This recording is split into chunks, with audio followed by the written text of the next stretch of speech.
এখন আমি আপনাদের সামনে একটি কার্ফু মাছ কাটা শেয়ার করছি। মাছটা কিন্তু আমি ছাই ছাড়াই কেটে নিচ্ছি। ছাই দিয়া মাছ কাটতে আমার ভালো লাগে না, আমি কিন্তু সব মাছই ছাই ছাড়াই কেটে নেই।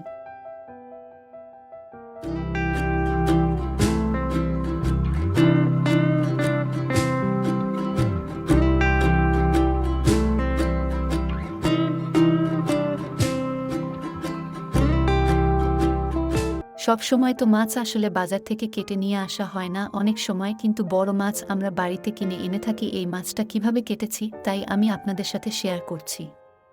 মাছটা কিন্তু একদম তাজা ছিল, জল দেওয়ার পর মাছটা খুব নড়াচড়া করছে। মাছটাকে আমরা অনেক সময় জল দিয়ে রেখে দিয়েছিলাম। জল দিয়ে দেওয়ার পর মাছটা কেমন নড়াচড়া করছিল, এটা দেখতে কিন্তু আমাদের খুব ভালো লাগছিল। এরকম তাজা মাছ আনলে আমরা জল দিয়ে রেখে দেই। আমার সাথে থেকে দেখে নিন মাছটা জল থেকে তুলে নিয়ে মাছের আঁশগুলো কিভাবে পরিষ্কার করে নিচ্ছি।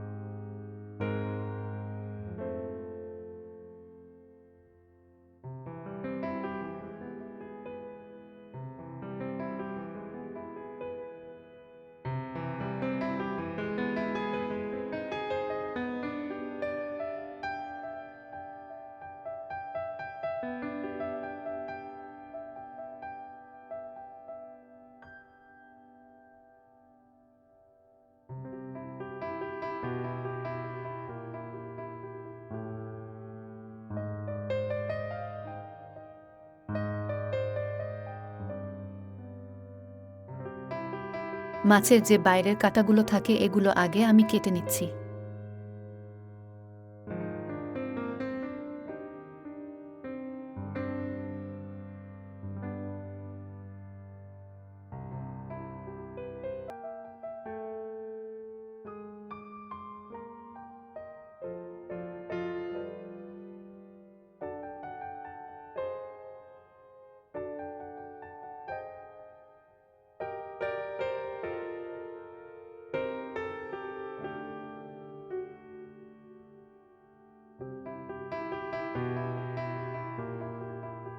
মাছের আঁশ পরিষ্কার করে নেওয়া হয়ে গেলে মাছের মাথাটা আলাদা করে নিচ্ছি।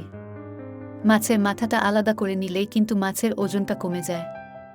মাথাটা মাছ থেকে আলাদা করার পর মাছটা আমি আরও 2 পিস করে কেটে নিচ্ছি। লেজের বাড়তি অংশটা সমান করে কেটে নিচ্ছি।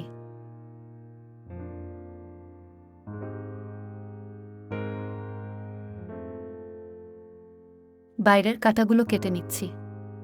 মাছটা কিন্তু আমি আর পিস করব না, ঠিক এরকমভাবেই পরিষ্কার করে ধুয়ে ফ্রিজে রেখে দিব।